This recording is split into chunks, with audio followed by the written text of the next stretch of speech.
Hello everyone, welcome to the legal world of Unacademy.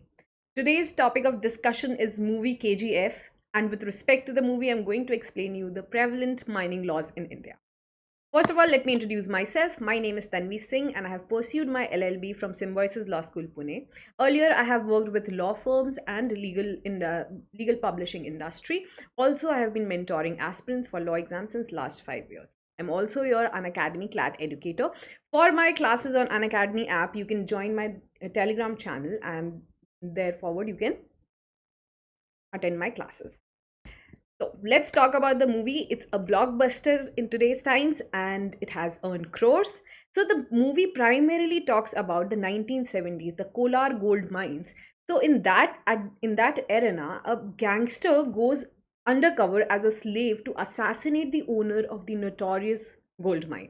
So this movie primarily highlights the plight of the working class, the laborers which were involved in the mining operations, and how corruption was relevant at that time. Workers were cheated of their legitimate dues. There was slaughter mining, dubious and duplicate records were used, forced labor was there. So all of this atrocities on the laborers are highlighted in this movie in great depth. So if you have not seen the movie, then it's a must watch. Definitely watch it. Now let's learn about the mining laws in India.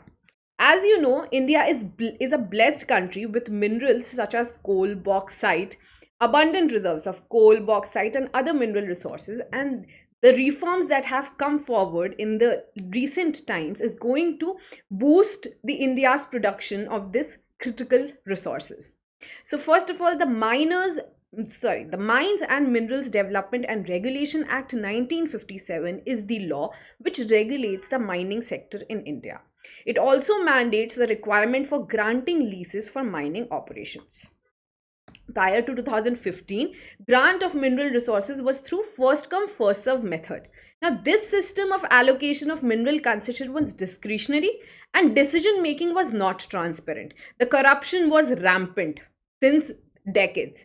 Now, the process of renewal of mining leases was acting as an obstacle in attracting large scale investment in the mining sector.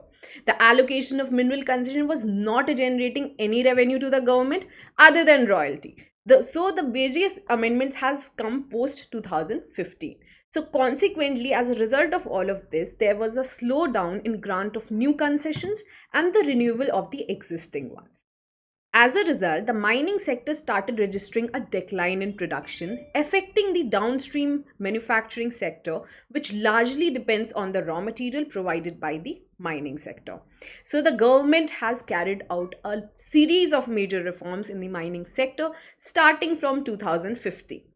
So the act was Mines and Minerals Regulation Act 1957 was comprehensively amended in 2015 to bring about several reforms in the mining sector.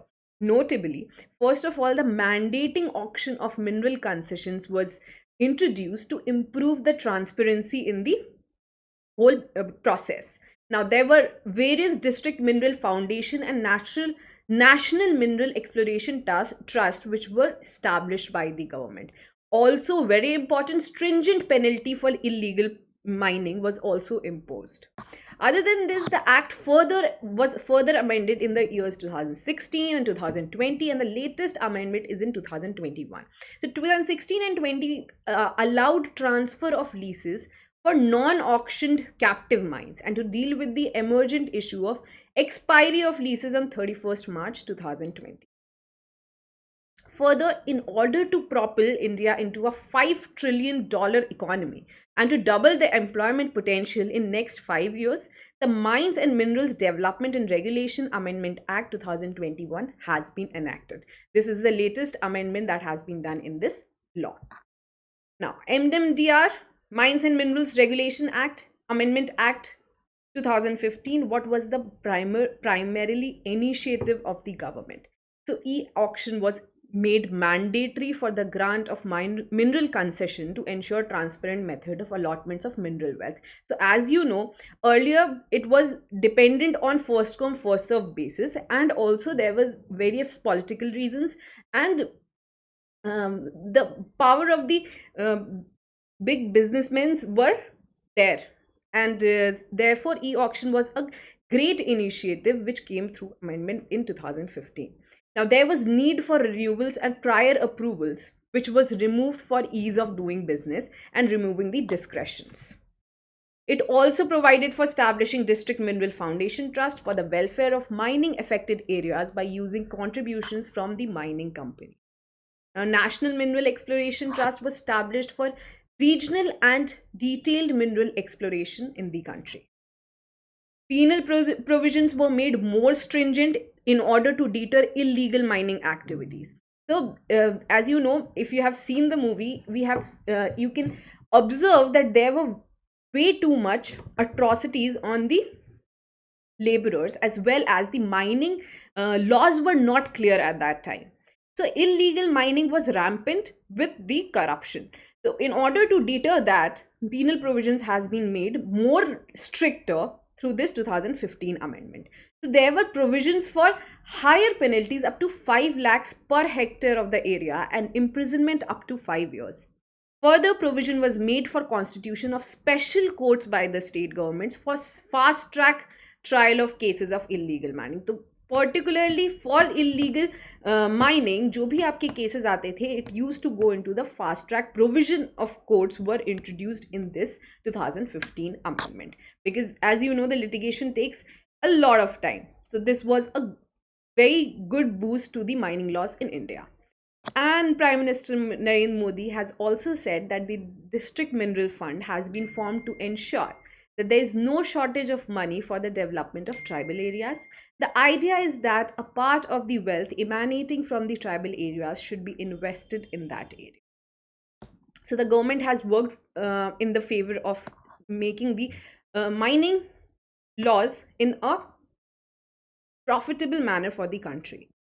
So, Mines and Minerals Regulation Act was further amended through the Amendment Act of 2016 to provide for transfer of captive mining leases granted other than through auction in order to facilitate legitimate business transactions. The amendment has also redefined the leased area in order to expand its scope. Sustaining mineral production, that was also one of the prime impact of the amendment. So MMDR Act 1957 has been amended through the Mineral Laws Amendment Act 2020 to maintain sustained mineral production in the country. It was carried out keeping in mind the fact that a large number of working mining leases were going to expire in March 2020 under the provisions of Mines and Minerals Regulation Act. So as a result, in order to sustain the mineral production, this amendment in the mineral laws was also came into light. Now, this amendment was a very important step to ensure that there is no shortage of mineral availability in the country. So this was the amendment which has ensured that our minerals are conserved from illegal mining activities also. So this was a very important step towards our future.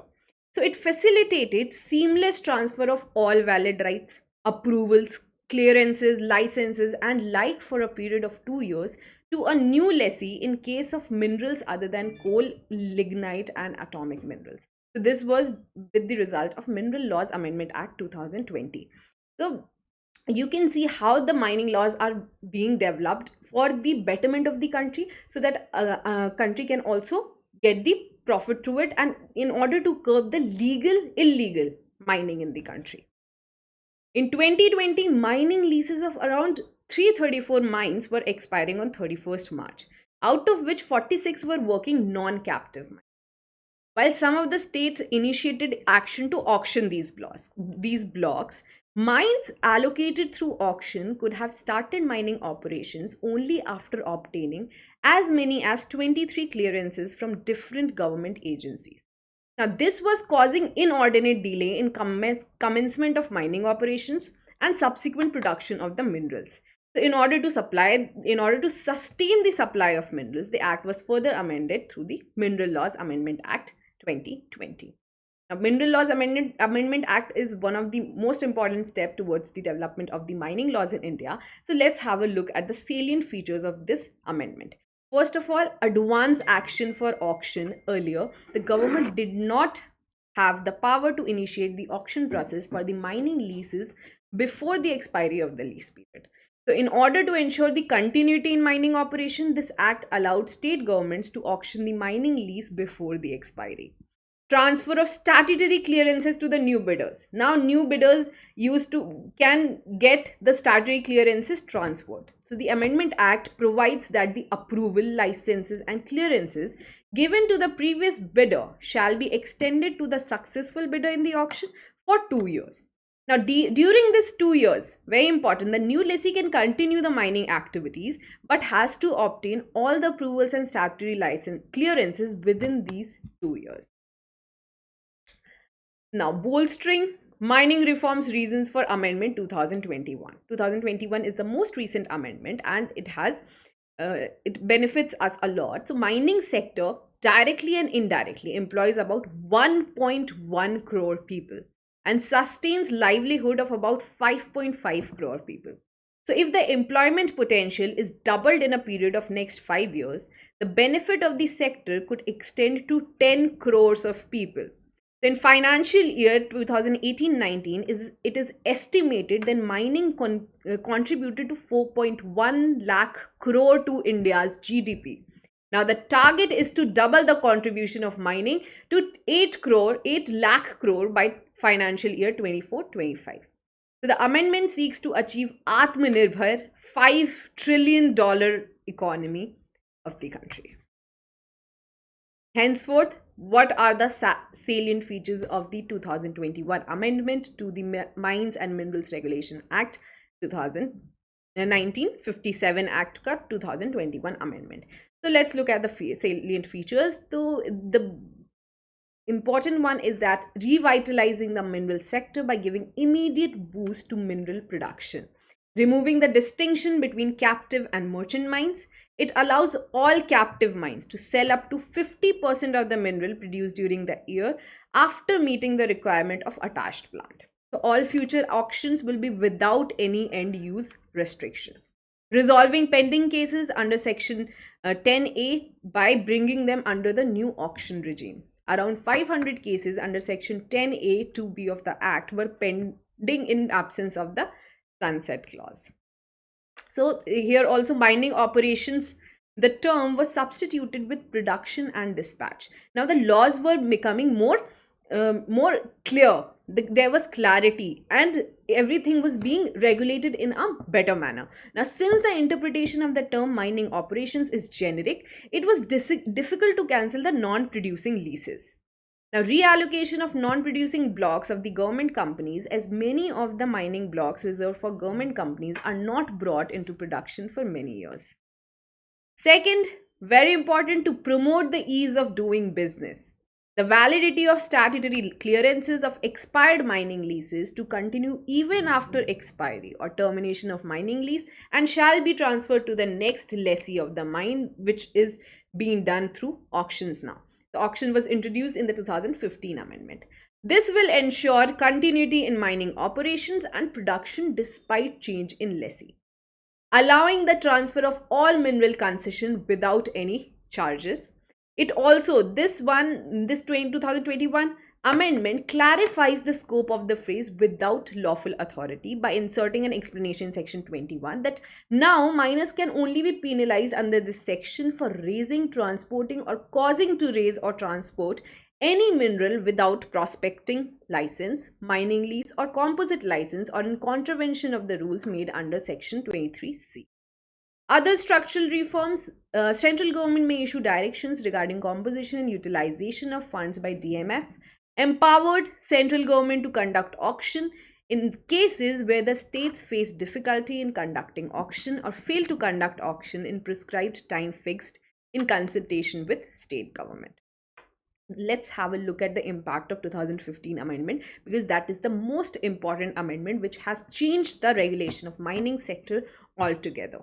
And also we have the country can also see the benefit through these regulations. So introduction of e-auction of mining leases was the most important step in this arena, which it brought transparency and additional revenue to states in the form of premium over and above royalty. Now DMF created in 600 districts. for the welfare of people of mining affected area, and with its permanent source of funding is bringing positive changes in the lives of people in the mining affected areas of all the mining sector. NMET is a facilitating faster and focused exploration for accurately quantifying the mining wealth of the country. 2016 amendment basically provided for transfer of captive mining leases granted other than through auction in order to facilitate legitimate business transaction. Amendment also redefined leased area in order to expand its scope. Implication of 2020 amendments. So mines were expired in 2020, March 2020. They were auctioned in time and seamlessly operationalized. This was one of the most important and needed step in the mining sector. So all the valid clearances, approvals, etc. were vested with the successful bidders to enable them to start the mining operations in time. Now, implication of 2021 amendment. 2021 amendment removed the distinction between captive and merchant mines. Captive mining results in suboptimal mining. Auctioning mines without end-use restriction will ensure optimal mining. States will get additional revenue from the sale of mineral by captive miners. It will encourage setting of industries around the mines, which are generally located in remote locations. Very important step in 2021 amendment is substitution of mining operations with production and dispatch. So this will ensure time-bound start and continuation of production and dispatch from mines. It's also going to boost the availability of minerals in the market. Reallocation of non-producing blocks of government companies. So fixing a time frame for starting production will result in expediting production by the mines owned by the PSUs. This will also ensure additional revenue to the state government. Validity and transfer of statutory clearance of expired mines. So this will ensure continuity in the mining operations and production despite there is a change in lessee. It will obviate repetitive and time-consuming requirement of obtaining clearances which were already granted in respect of such mine. Prime Minister Narendra Modi has also said that in mineral mining too, now companies can do mining work simultaneously with exploration. Those familiar with this sector are well aware of the far-reaching consequences of these decisions. That's it for the day, guys. I hope you enjoyed, you found this video informative. Thank you so much.